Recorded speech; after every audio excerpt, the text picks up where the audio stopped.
मित्रों, इंसान की जिंदगी में कुछ पल ऐसे आते हैं जब वह खुद से ही सवाल करने लगता है, मेरे साथ ही ऐसा क्यों हुआ? मैंने तो किसी का बुरा नहीं किया, फिर मेरी मेहनत का फल कड़वा क्यों? लेकिन शायद उसी पल से किस्मत कोई नई कहानी लिखना शुरू कर देती है।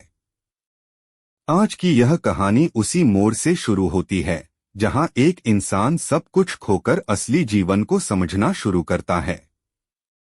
बहुत पुराने समय की बात है। हरे भरे खेतों, कच्चे रास्तों और मिट्टी की खुशबू से भरे एक छोटे से गांव में अर्जुन नाम का एक युवक रहता था। अर्जुन कोई राजा नहीं था, न ही किसी बड़े घराने से था।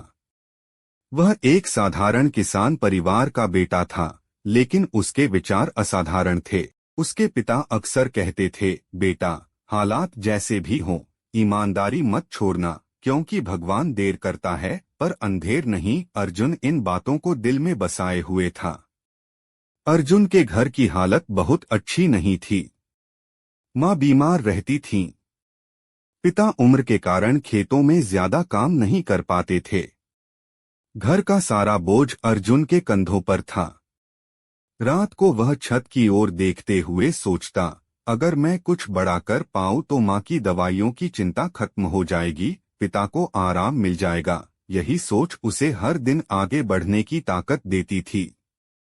एक दिन गांव के कुछ लोग नगर से लौटे।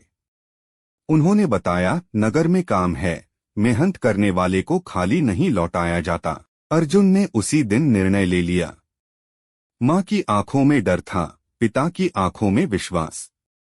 पिता बोले, जा बेटा, पर याद रखना, ईमानदारी से कमाया धन थोड़ा हो तो भी बहुत होता है। अर्जुन ने चरण छुए और नगर की ओर निकल पड़ा। नगर अर्जुन के लिए बिल्कुल नया संसार था। चारों ओर शोर, लालच और भागदौड़। शुरुआत में उसे काम नहीं मिला। कई दिनों तक वह भूखा रहा, लेकिन उसने हार नहीं मानी। दिन में मजदूरी, रात में किसी दुकान पर मदद, धीरे धीरे उसने थोड़े पैसे बचा लिए। जब पहली बार उसने अपनी कमाई गिनी तो उसकी आंखों में आंसू आ गए। वह बोला, अब घर लौट सकता हूँ, अब खाली हाथ नहीं जाऊंगा। अर्जुन ने सोचा, माँ के लिए दवा, पिता के लिए नया कपड़ा, घर के लिए राशन। उसका मन खुशियों से भर गया। वह नगर से गांव लौटने लगा, लेकिन वह रास्ता एक घने जंगल से होकर जाता था। जंगल में अजीब सन्नाटा था। पेड़ों की सरसराहट मानो कुछ कह रही हो। अर्जुन का दिल तेज तेज धड़कने लगा, लेकिन उसने खुद को समझाया, डरना बेकार है, भगवान साथ है। वह आगे बढ़ता गया। अचानक चारों ओर से कुछ साए उभरे। तलवारें चमकीं। एक कठोर आवाज आई, रुक जा। अर्जुन कुछ समझ पाता उससे पहले ही डाकुओं ने उसे घेर लिया। उन्होंने थैली छीन ली, जेब टटोल ली, यहाँ तक कि खाने का सामान भी ले लिया। अर्जुन हाथ जोड़कर बोला, भाइयों, यह मेरी महीनों की मेहनत है, मेरे घर वाले मेरा इंतजार कर रहे हैं।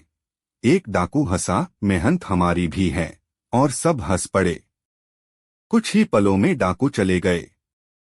अर्जुन वहीं बैठ गया, खाली हाथ, टूटा हुआ मन। उसकी आंखों से आंसू बहने लगे। भगवान, मैंने क्या गलती की थी? चलते चलते उसे एक वृद्ध योगी दिखाई दिए। चेहरे पर अजीब सी शांति थी। अर्जुन ने उनके चरणों में गिरकर अपनी सारी व्यथा सुना दी। योगी ने आंखें खोलीं और शांत स्वर में कहा, वत्स, जो हुआ है अच्छे के लिए हुआ है। यह सुनते ही अर्जुन का धैर्य टूट गया।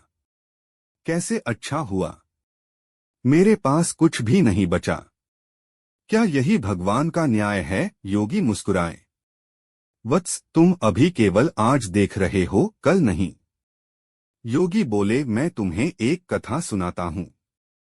अगर उसे समझ पाओ तो तुम्हारा जीवन बदल जाएगा। अर्जुन चुप हो गया। जंगल की खामोशी अब ज्ञान का द्वार बन चुकी थी। मित्रों, जिंदगी कभी सीधे रास्ते पर नहीं चलती। कभी वह हमें ऐसी जगह ले जाकर खड़ा कर देती है जहां से आगे अंधेरा ही अंधेरा दिखाई देता है। और वहीं जिंदगी हमें परखती है, क्या हम हालात से हार मान लेंगे या धैर्य के साथ आगे बढ़ेंगे। योगी की बातों को सुनकर अर्जुन चुपचाप बैठ गया। उसके भीतर अभी भी तूफान था, लेकिन अब वह सुनने को तैयार था। योगी ने आंखें बंद की और बोलना शुरू किया। बहुत समय पहले एक बड़े नगर के बाहर एक गरीब मजदूर अपनी पत्नी और बेटे के साथ रहता था। न घर पक्का था, न खेत अपना। जो कुछ मिलता दिहाड़ी से मिलता। सुबह सूरज निकलने से पहले मजदूर काम पर निकल जाता और सूरज ढलने के बाद लौटता। उसकी पत्नी अक्सर कहती, भगवान चाहे तो सब ठीक कर सकता है। मजदूर मुस्कुरा देता, लेकिन भीतर से टूट चुका था। उसका बेटा छोटा था, लेकिन समझदार। वह अपने पिता को देखता, थका हुआ, पसीने से भीगा, फिर भी चुप। एक दिन बेटे ने कहा, पिताजी, एक दिन सब अच्छा होगा। मजदूर ने सिर पर हाथ रखा, काश ऐसा हो बेटा। एक साल आसमान से आफत बरसी। लगातार बारिश हुई। नदी उफान पर आ गई। रात के अंधेरे में पानी घरों में घुस गया। लोग चीखने लगे, जान बचाकर भागे। मजदूर का घर, अनाज, बर्तन, कपड़े सब बह गया। सुबह जब पानी उतरा तो सिर्फ कीचड़ और सन्नाटा बचा। मजदूर जमीन पर बैठ गया। अब क्या करूं? अब कैसे जीऊं? उसकी पत्नी रो रही थी। बेटा चुप था। कुछ देर बाद बेटे ने कहा, पिताजी, जो हुआ अच्छा हुआ। यह सुनते ही मजदूर का गुस्सा फूट पड़ा। पागल हो गया है क्या? सब कुछ खत्म हो गया और तू कहता है अच्छा हुआ। गुस्से में उसने बेटे को धक्का दिया। जा, मेरे सामने से निकल जा। लड़का रोते हुए अंधे रास्ते पर चला गया। रात गहरी हो गई। मजदूर को नींद नहीं आई। उसे बेटे का चेहरा याद आता रहा। मैंने क्या कर दिया? लेकिन अब बहुत देर हो चुकी थी। अगली सुबह एक नाव आई। नगर से अधिकारी आए थे, बाढ़ पीड़ितों की मदद के लिए। पत्नी ने कहा, देखिए, शायद बेटा सही कह रहा था। लेकिन मजदूर बोला, घर लौट आएगा क्या? खाना मिल जाएगा क्या? मजदूर ने किसी तरह झोपड़ी बना ली। दिन बीतते गए। काम नहीं था। भूख थी। अपमान था। वह लोगों से मदद मांगता, लेकिन हर बार नजरें झुकानी पड़ती। एक दिन पत्नी ने कहा, आप नगर जाकर काम ढूंढिए, मैं यहीं कुछ कर लूंगी। मजदूर भारी मन से नगर गया। हर दरवाजा खटखटाया, लेकिन जवाब एक ही था, काम नहीं है। अभी जरूरत नहीं। बाद में आना। थका हुआ मजदूर रास्ते में बैठ गया। वहीं एक योगी आए। योगी ने पूछा, इतने दुखी क्यों हो? मजदूर ने सब सुना दिया। योगी बोले, जो हुआ अच्छे के लिए हुआ। मजदूर हंस पड़ा, कड़वी हंसी। अगर यही अच्छा है तो बुरा किसे कहते हैं? योगी बोले, सब्र रखो। कुछ दिन बाद नगर के एक बड़े अधिकारी ने मजदूर को काम दे दिया। अच्छी तनख्वाह, सम्मान। धीरे धीरे जीवन पटरी पर आने लगा। एक रात दरवाजा खटखटाया। मजदूर ने खोला। सामने एक सुशिक्षित युवक साफ कपड़ों में खड़ा था। पिताजी, मजदूर की आंखें भर आईं। वह उसका बेटा था। बेटे ने बताया, उस दिन घर से निकलने के बाद मैं नगर गया, काम किया, सीखा और आज अगर आप मुझे न निकालते तो मैं कभी मजबूत न बनता। मजदूर रो पड़ा। योगी ने अर्जुन की ओर देखा। देखा वत्स, जिसे हम विनाश समझते हैं वही निर्माण बनता है। अर्जुन गहरी सोच में डूब गया, लेकिन उसके मन में अभी भी एक सवाल था, मेरे साथ क्या अच्छा होने वाला है?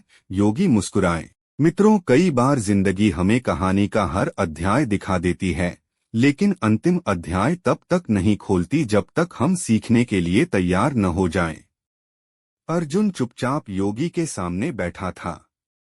उसकी आंखों में अब गुस्सा नहीं, बल्कि सवाल और जिज्ञासा थी। उसने धीमे स्वर में कहा, महात्मा, गरीब मजदूर की कहानी तो समझ आ गई, लेकिन मेरा क्या? मेरा सब कुछ तो लुट गया। योगी मुस्कुराए। वह मुस्कान साधारण नहीं थी, मानो समय स्वयं मुस्कुरा रहा हो। योगी बोले, वत्स अर्जुन, तुम्हारा दुख अभी समाप्त नहीं हुआ, क्योंकि तुम्हें अभी विश्वास करना सीखना है। अर्जुन ने सिर झुका लिया। योगी ने कहा, क्या तुम यह मान सकते हो कि आज का नुकसान कल का सबसे बड़ा लाभ बन सकता है? अर्जुन बोला, अगर ऐसा हो जाए तो मैं जीवन भर आपका आभारी रहूंगा। अर्जुन के मन में डर था, अगर मैं खाली हाथ गांव पहुंचा तो मां क्या सोचेगी? पिता की उम्मीदें टूट जाएंगी। उसका शरीर थका था, मन उससे भी ज्यादा। योगी ने यह सब देख लिया। योगी उठे और जंगल की ओर कुछ कदम चले।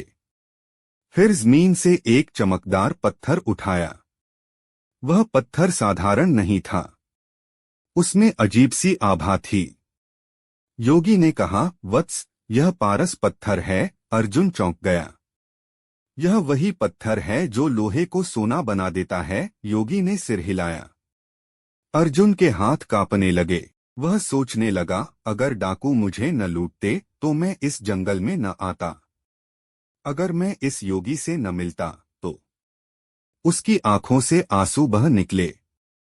योगी बोले, अर्जुन, यह पत्थर सिर्फ धन देगा, लेकिन याद रखना, सबसे बड़ी दौलत वह समझ है जो आज तुम्हें मिली है। अर्जुन ने योगी के चरणों में गिरकर कहा, मैं वचन देता हूँ, इस धन का उपयोग केवल अपने लिए नहीं, दूसरों की भलाई के लिए भी करूंगा। योगी की आंखों में संतोष था।